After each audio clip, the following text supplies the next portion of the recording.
चलिए अब देखें भारतीय परिषद अधिनियम, यहाँ पर एक मिस्टेक है, खाली सुधार लीजिएगा। 1861 सुधरवाया वाला शायद हम नहीं डाउनलोड कर पाए, जल्दीबाजी में सुबह सुबह ये कर लिए हैं। सुधरवाए थे तो रह गया था मेल में, दोनों गलती हो गया। तो अब पढ़ने जा रहे हैं भारत शासन परिषद अधिनियम 1861। सही मायनों में अगर कहा जाए तो भारत में संवैधानिक विकास का ये पहला स्टेज है, जहाँ से कि आपको दिखने लगेगा कि हाँ मेरा कॉन्स्टिट्यूशन ऐसा ही है। इस कानून के द्वारा अंग्रेजों ने सहयोग की नीति का मतलब ये है कि वो लोग 1857 से डर गया था। उसको बार बार लगने लगा कि अब अगर हम इनको साथ में लेकर के नहीं चलेंगे तो हमारे लिए यहाँ पे चलना मुश्किल होगा। लेकिन इसके लिए शब्द है उदार निरंकुश। देखिए बेनेवोलेंट डेस्पोटिज्म इसको कहते हैं। उदार निरंकुश का मतलब ये होता है कि जब तक आप मेरे हाँ मिला रहे हैं, अभी सब पार्टी का हाल यहाँ यही है कि उसके अध्यक्ष के हाँ मिलाइए तो आपको फटाफट पोस्ट देना शुरू करेगा। अब जैसे ही आप एक बार आईना दिखाए कि नहीं ये गलत है, बस कहेगा पार्टी छोड़ो, निरंकुश, समझ गए। फिर वो आपकी बात नहीं सुनेगा, ठीक ना। जब वो मुख्यमंत्री बनवाना होगा तो आपसे पूछेगा कि बोलिए मान साहब हैं नंबर 1 किए। लेकिन जब राज्यसभा का मेंबर लाना होगा तो एक छत्तीसगढ़ के आदमी को पंजाब में थोप देगा, कहेगा कि नहीं यही बनेगा राज्यसभा मेंबर। अब क्या कर लोगे, अब 5 साल बाद देखेंगे। समझे बात को। वो जो दीपक पाठक जी हैं वो मैंने ऐसे बहुत योग्य आदमी है, IIT में असिस्टेंट प्रोफेसर रहा है, लेकिन है तो छत्तीसगढ़ का आदमी, आप उसको पंजाब थोप दिए, ठीक ना। जो परसों तक सिद्धू के साथ फोटो खिंचा रहा होगा हरभजन, उसको आप सीधे जो है उसको प्रमोट कर दीजिएगा। तो क्या देख रहे हैं कि ये चीज़ इसको कहते हैं उदार निरंकुश। कि जिस समय अभी जैसे गुजरात में काम है तो देखिएगा यहाँ कितना मीठा मीठा बात हम लोगों से होगा, लेकिन जैसे ही यहाँ भी अगर आप 2 राज्यसभा सीट बनाने लायक भी अगर दे दिए उनको सत्ता, तो क्या होगा, उसके बाद वो किसी चौथे आदमी को थोप देगा। तो ये जो है उदार निरंकुश कहते हैं इसको। आप देख रहे हैं ना कि ये आप पढ़ करके कैसे समझते, सहयोग की नीति आपको समझ में आ जाता है, लेकिन उदार निरंकुश का मतलब ये होता है। अब आइए, भारतीयों को शासन में भागीदारी देने का प्रयास किया गया। वो 1-2 सीट मिलेगा, वायसराय के हाँ मिलाना है, लेकिन कुछ तो अनुभव ले रहे हैं। अगले पीढ़ी को वहाँ से जो लोग आएगा, जब तक वायसराय के कार्यकारिणी में है हाँ मिलाएगा, लेकिन जब कार्यकारिणी से बाहर निकलेगा तो लोग उनके पास झुंड बना के पहुँचेंगे कि काका बताइए कैसे अंदर जो है कार्रवाई होता है, समझ गए। तब काका शुरू करेंगे कि देखो ऐसे ऐसे होता है। मन में तो विद्रोह हो रहा था, लेकिन करते क्या, 2.5 लाख पगार दे रहा था वायसराय, तो हमको उसके हम हाँ मिलाना पड़ रहा था, या हमको कैबिनेट मिनिस्टर का दर्जा दे दिया था। तो हम तुरंत पूछेंगे कैबिनेट मिनिस्टर क्या होता है, तो तुरंत बताएगा। तो क्या देख रहे हैं कि हमको ट्रेनिंग देना शुरू किया वो एक तरह से। तो ये है भारतीयों को शासन में भागीदारी बनाने का प्रयत्न किया गया। हो गया। चलिए आगे देखते हैं। अब इसका उद्देश्य क्या था अधिनियम के प्रस्तावना का।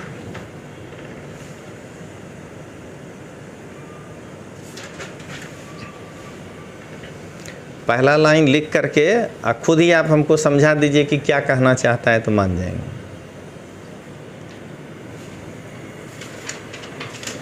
प्राची का कहना है कि सर सबसे अनुभवी आदमी से पूछिए गुल्लाज से किसका मतलब क्या है। तो इस लाइन का क्या मतलब हुआ बताइए। वायसराय की परिषद के संगठन के लिए अधिक उपयुक्त प्रावधान, कहने का मतलब इसको जोड़िए।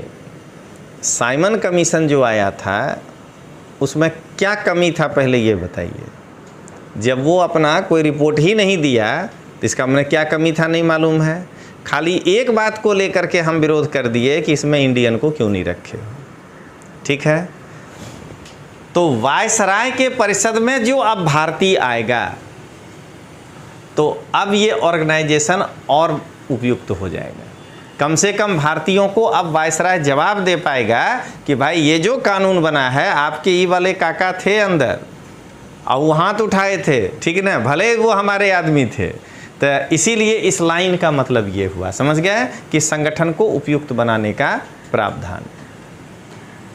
विभिन्न प्रेसिडेंसियों और प्रांतों के स्थानीय प्रशासन के लिए अधिक उपयुक्त प्रावधान। बस वही मतलब फिर निकला कि नीचे भी भारतीयों को शामिल करेंगे जिससे कि ऑर्गेनाइजेशन और उपयुक्त हो जाएगा, ठीक है। और यहीं से आप जरा एक बार समझिएगा कि जब हम साइमन कमीशन को ये कह के बाहर कर दिए कि इसमें सारे वाइट मैन हैं, वो हमारी समस्याओं को क्या सुनेगा, तो आज जब सत्ता पर आप बैठते हैं और SC, ST, OBC, माइनॉरिटीज, महिला, अलग अलग वर्ग जब जाके आपको कहता है कि मेरा फैसला आप कैसे करेंगे, तो तब तो आप उस चीज़ को नहीं सुनते हैं। तब आप कोई भी पार्टी की सरकार हो, तब तो आप यही कहते हैं कि नहीं, हम जो कह दिए वो फाइनल है। तो क्या देख रहे हैं कि जब अपने पर आया तो आप क्या कहे कि नहीं, इसमें भारतीय होना चाहिए। और जब आपको सत्ता मिल गया तो अब आप कहते हैं कि हम जो निर्णय ले लिए SC, ST, OBC, माइनॉरिटीज, महिला जो भी है, वो हमारे लिए, आपके लिए फाइनल है, ठीक है। जब आपको कहा, आपको मतलब हम भी शामिल हैं, कि यू डर्टी इंडियन, या अभी भी जो विदेश में कह देता है तो उस वक्त बुरा लगता है। तो वही प्रताड़ना जो आप SC, ST के साथ किए, ST के साथ क्या कहते हैं, अनटचेबल नहीं किए, उसका ज़मीन हड़प लिए, जंगल में घुस घुस के ज़मीन ले लिए। तो अगर वो ये कहे कि ज़रा बताइए साहब, आप वो वाला बात सुन के क्यों नहीं प्रफुल्लित हो जाते हैं जब आपको डर्टी इंडियन कहता है, खुश हो जाइए, तब तो आप दुखी हो घर आते हैं। तब फिर जब मेरे अधिकारों की बात आती है तो वहाँ पर आप क्यों नहीं संज्ञान लेते हैं, तब कहने लगते हैं कि सब हिंदू हैं, एक साथ रहिए। लेकिन हिंदू हैं तो ज़रा पुजारी भी तो एक बना के दिखाइए कहीं पे कि जो ब्राह्मण नहीं हो, नहीं तो हम ही वेद पढ़े, हम ही बना दीजिए, कोई एक मंदिर में काम धाम छोड़ देंगे, आराम से जो है जीवन बीतेगा। तो ये जो चीज़ है ये यहाँ पर है कि आप जब तक कि उस वर्ग को शामिल नहीं करेंगे तब तक आप उसकी समस्याओं को समझ ही नहीं पाएंगे कि उसके साथ प्रॉब्लम क्या है। अब आइए, गवर्नर जनरल का पद रिक्त होने की अवस्था में भारत सरकार की अस्थायी व्यवस्था के लिए अधिक उपयुक्त प्रावधान। अभी तक कहीं लिखा हुआ था कि अगर गवर्नर जनरल नहीं होगा तो कौन शासन संभालेगा, आपको अभी तक तो नहीं पढ़ा है। अब यहाँ आगे दिखाएंगे, अभी आने दीजिए प्रावधान। तो उपयुक्त प्रावधान का मतलब यही हुआ कि अगर गवर्नर जनरल नहीं है किसी कारण से, उस समय नहीं है तो 2 महीना नहीं होगा। मन अगर इंग्लैंड चला गया, माउंटबेटन जैसे गया था, तो वापस आने में 1.5 महीना लग गया उसको, तो उस समय कौन शासन को संभालेगा। अब आइए प्रावधान देखते हैं। हमेशा ध्यान रखना है कि प्रांत एक सीमा तक अगर उसको आप डिवाइड करते हैं तो उसमें इफ़ेक्टिवनेस आता है। मतलब कहने का कि जैसे बम्बई प्रांत जुड़ा हुआ था गुजरात और महाराष्ट्र से, उस वक्त जो हमारी आपकी मनोदशा होती थी बम्बई जाने पर, अलग होने के बाद जब हम लोग गांधीनगर जाते हैं तो दोनों में अंतर होता है कि नहीं। आज अगर क्या कहते हैं, यही टेट का या विद्या सहायक का भर्ती बढ़ाने के लिए बम्बई में कर रहे होते प्रोसेसन, तो जानते हैं क्या होता है, गुजरात से चुना हुआ भाजपा कांग्रेस दोनों आपके साथ होता है, उधर से चुना हुआ भाजपा कांग्रेस दोनों आपके विरुद्ध होता है। यहाँ क्या है कि यहाँ सभी गुजराती हैं, तो जो सत्ता में है वो आपको रोक देगा पुलिस के थ्रू, जो सत्ता में नहीं है वो आपके साथ खड़ा हो जाएगा। तो यानी इफ़ेक्टिवनेस आता है, ठीक है। तो इस कारण से विधायी कार्यों के लिए नए प्रांतों का निर्माण किया गया और नए प्रांतों में गवर्नर या लेफ्टिनेंट गवर्नर नियुक्त करने का अधिकार दिया गया। वही था जो आप पढ़े थे, 4 मुख्य आयुक्तों का प्रांत, 11 गवर्नर प्रांत और 4 मुख्य आयुक्त, जो भी आगे पढ़िएगा। अब ये नहीं मालूम था तो आप देखिए उसमें आपके दिमाग में आता था कि ये मुख्य आयुक्त क्या होता है। यूनियन टेरिटरी का कंसेप्ट है ये एक तरह का, कि जैसे आज भी दिल्ली हो, पौंडीचेरी हो, हम वहाँ लेफ्टिनेंट गवर्नर नियुक्त करते हैं। अगर फुल स्टेट है तो हम वहाँ गवर्नर नियुक्त करते हैं, वही यहाँ पर है। बंगाल में 1862, उत्तर पश्चिम सीमा प्रांत में 66 और पंजाब में 1897 में प्रांतीय विधान परिषद की स्थापना की गई। वायसराय को किसी प्रांत, प्रेसिडेंसी या अन्य क्षेत्र को विभाजित करने या उसकी सीमा में परिवर्तन का अधिकार दिया गया। देख लीजिए अभी जो आप पढ़े थे, आर्टिकल 3 दिख रहा है कि नहीं, कि संसद किसी राज्य की सीमा में परिवर्तन कर सकती है। यहाँ पर केवल क्या लिखा है, वायसराय। इसकी कमियों को देखते हुए ही हम ये अधिकार राष्ट्रपति को नहीं दिए, हम कहे कि ये पार्लियामेंट देखेगा, ठीक है ना। तो इसीलिए इस चैप्टर को जितनी बार पढ़िएगा आपके लिए ये हो गया प्राचीन भारत का स्रोत, कि जितनी बार पढ़िएगा उतना आपको जो है बाकी चैप्टर मदद करेगा। चलिए अब आगे देखें हम लोग। केंद्रीय कार्यकारिणी के सदस्यों की संख्या 4 से बढ़ाकर 5 कर दिया गया, ठीक तो है। वायसराय के कार्यकारिणी में 4 से अब एक ज़्यादा लोग हो गए, 5 हो गए।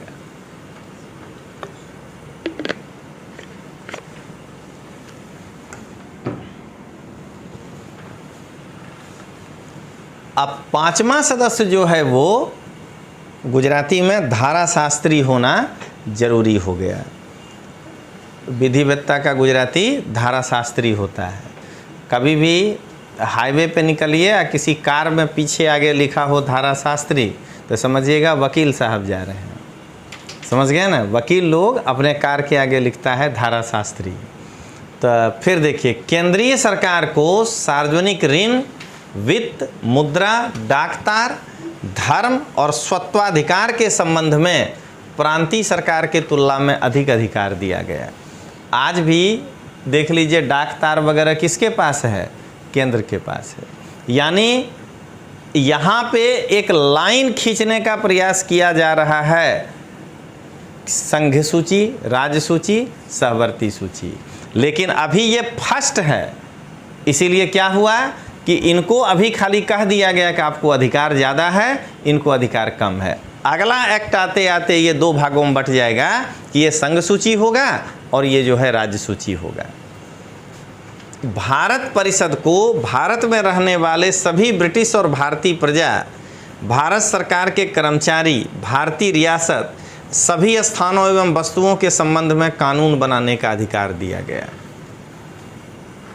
इतना बड़ा दिमागे में नहीं रखना है, एकदम छोटा सा चीज़ रखना है। भारत परिषद का मतलब क्या हुआ, वो 15 लोग जो वहाँ थे plus 1 secretary of state for India, उनको एक लाइन में पूरे भारत पर कानून बनाने का अधिकार दे दिया। क्योंकि वर्ड क्या यूज किया है, भारतीय रियासत। देख रहे हैं ना, अगर ये नहीं होता तो कहते ब्रिटिश भारत पर कानून बनाने का अधिकार दे दिया।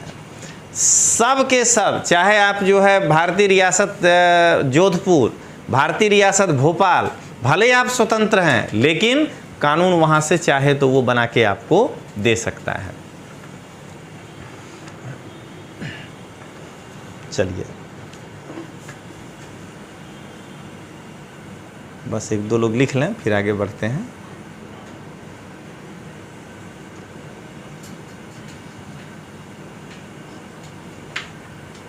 हो गया,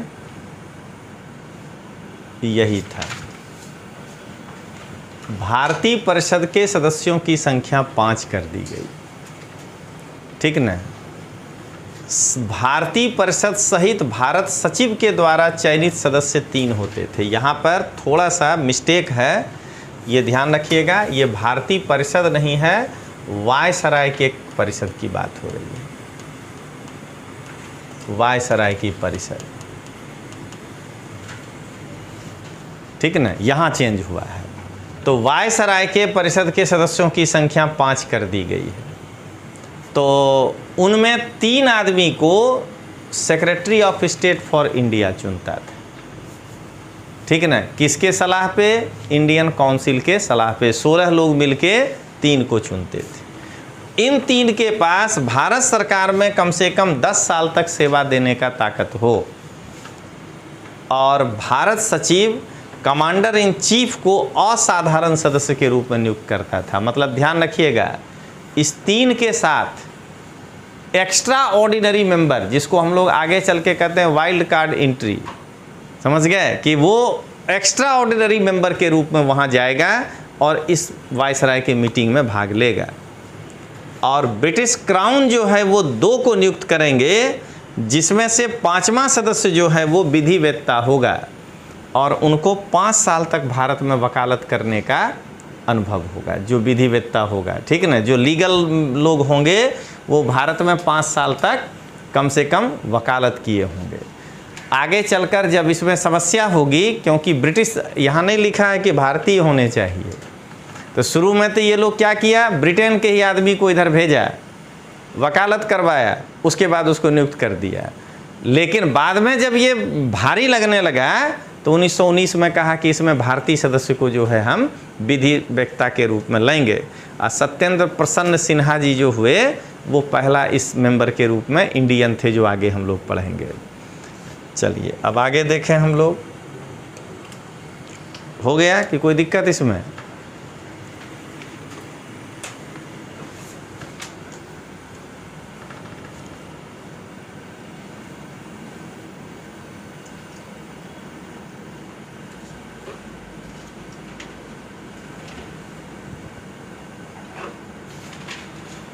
अब आइए, अगर वायसराय नहीं है, अनुपस्थित है, तो परिषद सहित वायसराय परिषद के किसी भी सदस्य को लीजिए, जो अभी तक नहीं था व्यवस्था कि अगर वायसराय नहीं है तो उसके जगह पर कौन अध्यक्षता करेगा। तो अगर किसी कारण से वायसराय अनुपस्थित है, रिक्त नहीं होना चाहिए, अगर अनुपस्थित है तो जो 5 मेंबर हैं उनमें से किसी को भी वायसराय के आने तक वायसराय के रूप में काम करने के लिए नियुक्त किया जा सकता है। इस प्रकार के नामांकित अध्यक्ष को वायसराय के विधायी कार्य से संबंध शक्तियों के अतिरिक्त वायसराय की सभी शक्तियां सौंपी जा सकती थीं। मतलब विधायी शक्ति तो उसको मिल ही गया, लेकिन यदि ये जो मेंबर हैं बाकी 5, अगर वो चाहें तो इनको एक्स्ट्रा जो है कोई और भी काम दे सकते हैं। वायसराय को अपनी परिषद में कम से कम 6 और अधिक से अधिक 12 सदस्यों को अतिरिक्त सदस्य के रूप में मनोनीत किया जा सकता है। यानी अब हमको एक छोटा सा राज्यसभा मिल गया, जिसमें राष्ट्रपति के द्वारा नॉमिनेटेड और चुने हुए 2 प्रकार के लोग होंगे।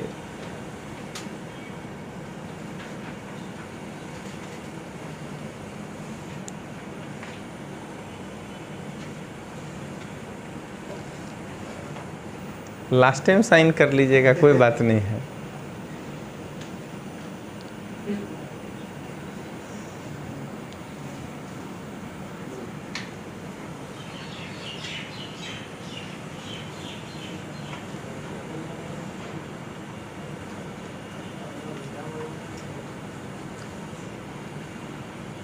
एकदम ध्यान रखना है, एक एक मिनट आपको यूटिलाइज करना है 7 महीना, क्योंकि हमेशा आपको रोज़ बोल रहे हैं कि 7 महीना है और विषय आपके पास 8 है, ठीक ना। जब आप इसके माइक्रो एनालिसिस में घुसिएगा तो आप कांप जाइएगा कि महीना 7 और विषय 8, और उस 8 विषय में प्राचीन मध्यकालीन आधुनिक भी आता है, उसी में भौतिक भारत और विश्व भी आता है, ठीक ना।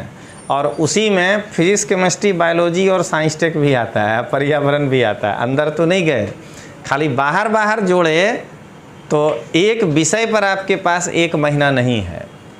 वो जो फॉर्म निकलने पे नृत्य कर रहा है विद्यार्थी कि अरे फार्म आ भी गया छे, नृत्य नहीं करना है, बैठ के पढ़ना है, समझे ना। 30 दिन में आप एक बार सोचिए, 30 दिन में तीनों इतिहास, मान लीजिए आप मेडिवल इंडिया नहीं पढ़िएगा, 2 को ही पढ़िएगा, तब 15 दिन में एंशिएंट ख़त्म करना है और 15 दिन में मॉडर्न ख़त्म करना है, ठीक ना। करना किससे है, तो विश्वास के लड़का को तो केसी से ही करना है।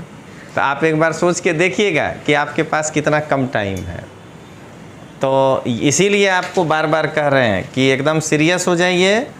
और जिस तरह से मेरे पास फ़ोन वगैरह आ रहा है वो हड़प्पा काल के विद्यार्थियों का कि मैंने सर बताइए कब से क्लास शुरू, किसी को नहीं बता रहे हैं। कह रहे हैं काहे पढ़ोगे, अब जब तुम 3 साल नहीं पढ़ा ठीक से तो अब इस 7 महीना में थोड़े कुछ होने जाना है। तो ध्यान रखिएगा कि समय आपके पास जो है वो बहुत कम है, विद्यार्थी एनालाइज नहीं कर पाता है, बाद में सिवाय पछतावा के आपके हाथ में कुछ नहीं लगेगा। 1067 सीट आ रहा है, मान लीजिए हमारे पास भाई राजस्थान का भी विद्यार्थी है तो हमको दोनों बोलना पड़ेगा, RAS में आ रहा है। लेकिन आप ये समझिए कि आपको 10 महीने में, वहाँ 10 महीना है परीक्षा में, 10 महीने में आपको 14 विषय पढ़ना है। अरे 10 पन्ना पढ़िएगा, राजस्थान का इतिहास निकाल के पढ़िएगा ना, 10 ही पन्ना कल्चर पढ़िएगा ना, तो आपको जो है एक विषय पर 1 महीना से ज़्यादा नहीं है। साथ में 13 नवंबर को परीक्षा लेगा और जनवरी में कहता है मेंस लेंगे। कैलेंडर ईयर देख रहे हैं ना, तो 1.5 महीना में अगर ये मेंस लिखने का काम भी साथ में नहीं करिएगा तो 1.5 महीना में तो बिल्कुल नहीं होगा। आप देख चुके हैं कि पिछले क्लास में हम वो जो एक था ना वार्निंग माउंटेन, ज्वालामुखी में पढ़ाए थे ना, तो गुल्लाज को पिछले क्लास में वार्निंग दे दिए कि इस बार निकल जाइए, तब अगला बार मौका मिलेगा, जिसका पीटी नहीं होगा उसके ऊपर हंसने का। करे तुम्हारा नहीं होता है, देखो हम 3 बार निकाले थे।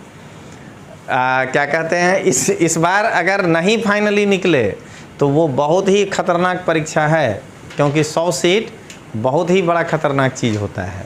चलिए अब आगे देखते हैं। तो अब यहाँ के बाद ये देखिए, वायसराय के कार्यकारिणी में ध्यान दीजिएगा, कम से कम 6, 12 से 12 अधिक अतिरिक्त सदस्य एक्स्ट्रा। वो जो 5 हैं जो आप इसके पहले चार्ट पढ़े वो तो हैं ही, इसके अलावा मिनिमम 6 मैक्सिमम 12। उन 12 में आधे सदस्य ऐसे होंगे जो गैर सरकारी होंगे, यानी नौकरी में नहीं होंगे वो, ठीक है ना, वो गैर सरकारी होंगे। और इनका कार्यकाल 2 साल का होगा। कौन? अतिरिक्त सदस्यों का। ये जो 6 मिनिमम और मैक्सिमम 12, ये आपका बेस है। अब ध्यान रखिएगा 1892 में यही अतिरिक्त सदस्य का संख्या बढ़ेगा भारतीयों को इंक्लूड करने के लिए। 1909 में इसी का संख्या बढ़ेगा और 1919 में वो इतना बड़ा हो जाएगा कि आप कहने लगेंगे कि ये केंद्रीय विधानसभा है और ये जो है राज्यसभा है, 2 हाउस हो गया। यानी ये आपका बेस है। सोचिए इस बेस को बिना जाने RPSC कहता है कि डायरेक्ट 1919 पढ़ो। मतलब कि हर जगह स्टेट सर्विस में ये समस्या है कि वो खंडित सिलेबस देता है। देखिए क्या कहता है, इनका काम क्या था, तो वायसराय को कानून निर्माण में मदद करना। 1862 में किसको किसको नियुक्त किया? कैनिंग, बनारस के राजा। अब बोलिए राजा साहब क्या विरोध में बोलेंगे, जो सहायक संधि करके बैठे थे पहले से, जब इनके परदादा को ही ताकत नहीं था कि हम लड़ जाएं, सहायक संधि तब बैन किया था, तो ये जो परपोता है जो कभी तलवार नहीं घुमाया है वो अब क्या लड़ेगा? पटियाला के राजा देख रहे हैं, और ये कॉमन व्यक्ति हैं, पहला सर दिनाकर राव, उस समय के बहुत पढ़े लिखे थे ये, उनको विधान परिषद में मनोनीत किया है, ठीक है ना। गैर सरकारी सदस्यों के रूप में जो लोग नियुक्त हुए थे उनमें से ये 3 इम्पोर्टेंट याद रखिएगा, एक बनारस के राजा को किया, एक पटियाला के राजा को किया। अब बार बार क्वेश्चन आता है कि वायसराय के अतिरिक्त सदस्य में, कार्यकारिणी में नहीं, अभी उधर तो सब अंग्रेज है, ये जो अतिरिक्त मेंबर है इसमें प्रवेश करने वाला जो व्यक्ति है वो कौन है? सर दिनाकर राव। और 1, 2, 3 किया तो बनारस का राजा, पटियाला का राजा और सर दिनाकर राव तीसरा नंबर पर कहेगा। चलिए अब आगे देखते हैं। ये है वो 5 वाला पिछले पीपीटी में पढ़े थे आप, ठीक ना। उनमें से 4 साधारण, 1 विधिक सदस्य, ये ब्रिटिश क्राउन के द्वारा नियुक्त हुआ है। वो भले सेक्रेटरी ऑफ स्टेट किया, फाइनली क्या हुआ कि सेक्रेटरी ऑफ स्टेट को क्राउन नियुक्त किया। ये जो अतिरिक्त सदस्य हैं 6 से 12, इसको वायसराय मनोनीत करेंगे।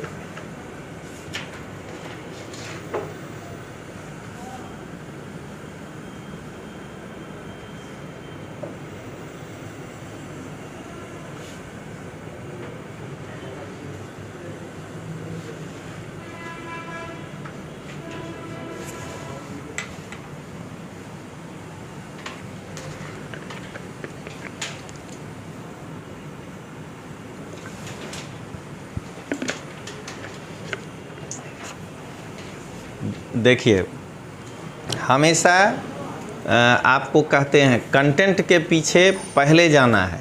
दिमाग में, कॉपी में कंटेंट रहने से कुछ नहीं होता है।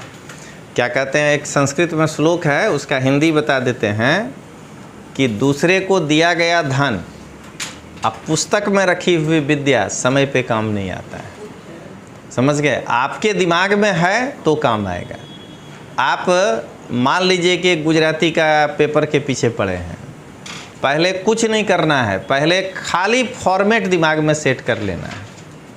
लेकिन उसके बाद अगर आपके पास कंटेंट नहीं होगा तो आप कुछ नहीं कर पाएंगे। इसलिए पहले देख लीजिए कि संपादक को चिट्ठी लिखते हैं तो क्या करते हैं, वंदे मातरम लिखते हैं कि जय भारत साथे जनाब छे लिखते हैं, जो भी करते हैं, ठीक है।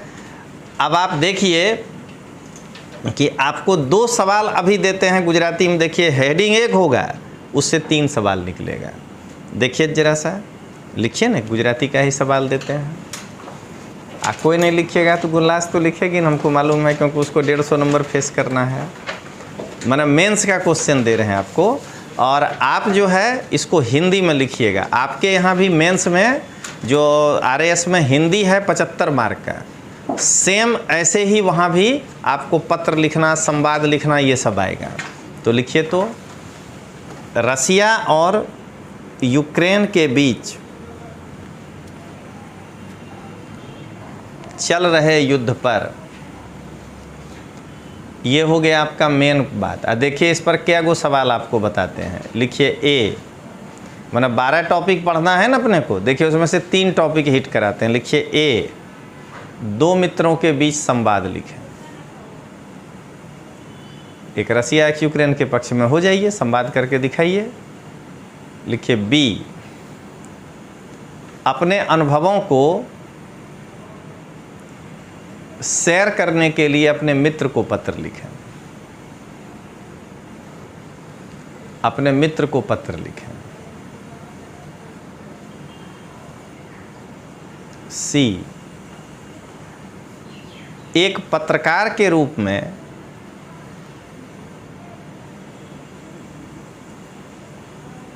ग्राउंड रिपोर्ट से लौटने पर, मैंने आपको भेजा गया था, ग्राउंड रिपोर्ट से लौटने पर अहवाल लिखें। क्या को सवाल दे दिए एक साथ, देख लीजिए।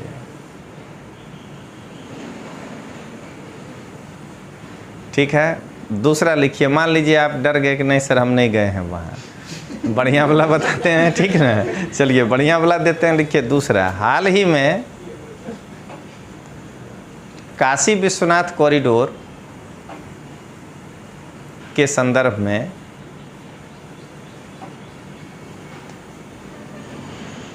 भ्रमण करके आने पर,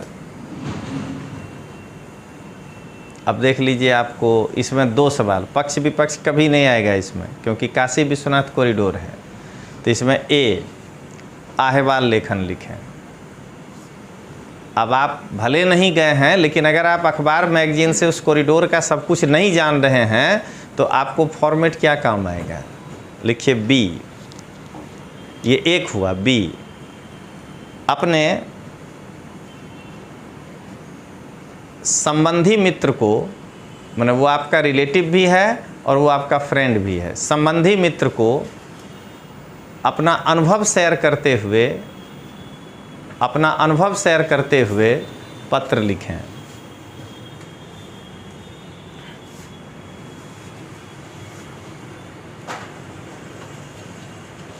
तो आज जो है इतना रख